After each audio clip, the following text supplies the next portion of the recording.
టూరిస్టులతో నిత్యం కలకలలాడే మాల్దీవులు ఇప్పుడు నిర్మానుష్యంగా కనిపిస్తోంది. ప్రధాని మోడీ ఎఫెక్ట్ పడినట్టు తెలుస్తోంది. దౌత్యపరమైన వివాదానికి తెరలేపిన మాల్దీవులకు భారత్ నుంచి పర్యాటకం రూపంలో గట్టి షాక్ తగిలింది. ఈ పరిణామాలతో కుదూలైన అక్కడి పర్యాటక సంస్థలు భారతీయులను ఆకర్షించేందుకు సిద్ధమయ్యాయి. ఈ క్రమంలోనే భారత్లోని ప్రముఖ నగరాల్లో ప్రత్యేక కార్యక్రమాలు నిర్వహించనున్నట్టు ప్రకటించాయి.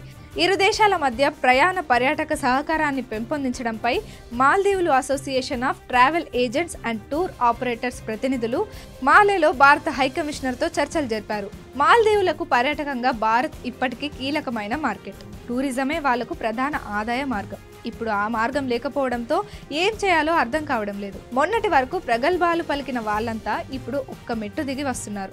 భారత్లోని ప్రముఖ ట్రావెల్ అసోసియేషన్లు పరిశ్రమ వర్గాలతో భాగస్వామ్యం కోసం ఎదురు చూస్తున్నారు. ప్రధాన నగరాల్లో రోడ్ షోల నిర్వహణకు ఇన్ఫ్లుయెన్సర్లను, ఇతర ప్రముఖులను రప్పించేందుకు ప్రణాళికలను రూపొందిస్తున్నారు. ఇరు దేశాల మధ్య పర్యాటక సంబంధాలను పెంపొందించడంలో, ఈ రంగంలో స్థిరమైన వృద్ధిని సాధించడంలో, ఆయా కార్యక్రమాల నిర్వహణ విషయంలో భారత హైకమిషన్తో కలిసి పనిచేస్తామని మాటాటో తెలిపింది. ఈ ఏడాది ప్రారంభంలో లక్షద్వీప్ను సందర్శించిన ప్రధాని నరేంద్ర మోడీ సాహసాలు చేయాలనుకున్న వారు ఇక్కడికి రావాలని పిలుపునిచ్చారు.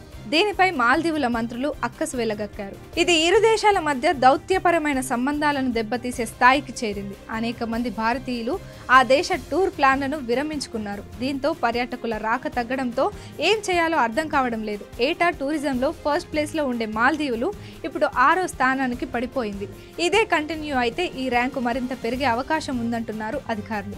భారత్లో మళ్లీ సంబంధాలు సజావుగా సాగేలా చర్యలు చేపడుతున్నట్లు సమాచారం. ఎందుకంటే అలా చేయకపోతే ఆ దేశ ఆర్థిక వ్యవస్థపై తీవ్ర ప్రభావం పడనుంది. ప్రధాని దెబ్బకు మాల్దీవుల అధ్యక్షుడు కూడా దిగి రావాల్సిందే. That is Modi.